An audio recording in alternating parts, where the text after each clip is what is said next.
Welcome back, everybody. President Obama calling on politicians on both sides of the aisle to work together to get it done, work toward compromise on a host of issues, from the economy to immigration to guns as well. Here's what he said. The American people don't expect government to solve every problem.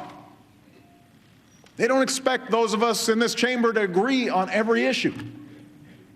But they do expect us to put the nation's interests before party. Senator Rob Portman is a Republican from Ohio. It's nice to have you with us, sir. What did you make of that speech last night? Well, it's kind of mixed, you know. He laid out a lot of new federal spending programs after saying he wanted to work with Republicans on the deficit and he wasn't going to increase spending by a single dime. He laid out, as I counted them, 10 new federal spending programs. So it was sort of more of the same in that sense.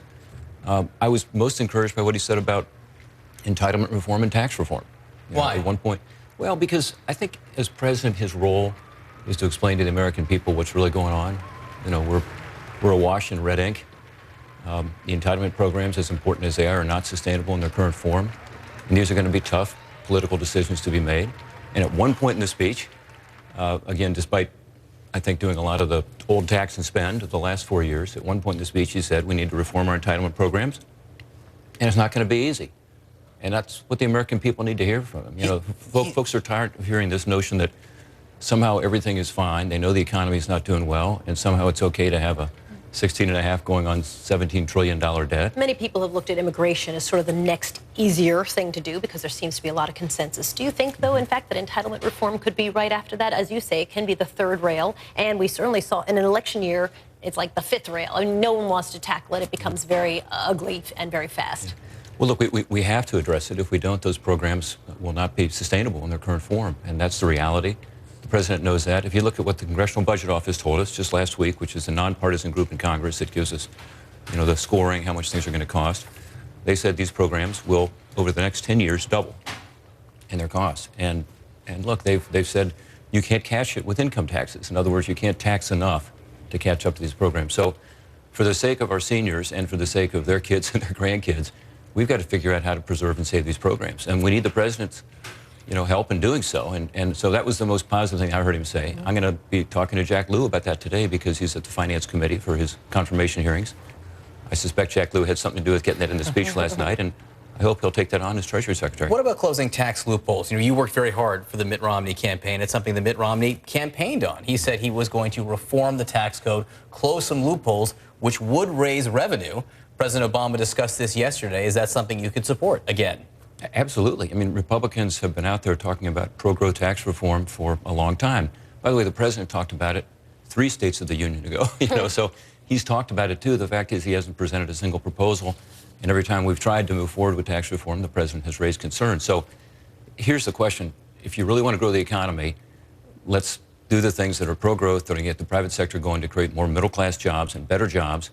His own Jobs Council has told him tax reform is part of that.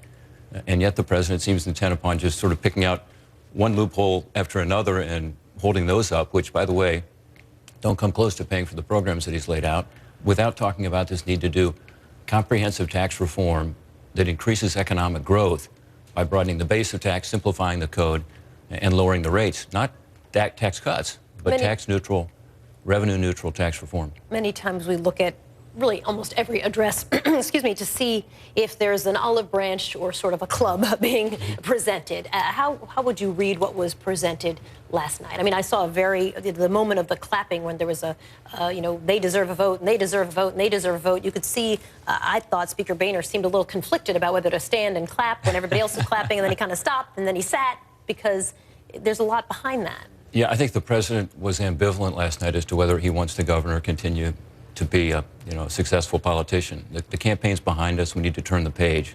So there was plenty of club last night. There were plenty of straw men that he threw out. One that I thought was particularly concerning is when he said, you Republicans believe that deficit reduction is by itself the only economic growth plan. Of course, no Republican believes that. We're all for pro-growth tax reform, regulatory relief, getting health care costs down, an energy plan, and so on. And then on the other hand, I thought that was a particular jab. Well, it's just, you know, he didn't say Republicans. He said a deficit reduction alone is not an economic growth plan. Yeah, I think it was directed at Republicans. I'm sure Republicans felt that. Look, I think it was a mix. And then at other points, the president did extend an olive branch. I think it's very interesting. When the president talked about immigration reform And when he said that we need to do something to ensure we have high-tech workers here to grow middle-class jobs, everybody stood up. And I think that was an example where, again, his own job council has talked about that. If Maybe the president wants to find common ground, he can. I think the same is true with regard to entitlements. If the president's willing to provide the necessary political cover, frankly, to Democrats to do the right thing, many of my colleagues on the other side of the aisle believe we must address this problem. They know we have to do tax reform. And by the way, they work well together. Then I think we're going to make great progress over the next 3.5 years. Senator Rob Portman, nice to have you with us this morning. Thanks, We appreciate it. You Thanks for bet. having me. All right, so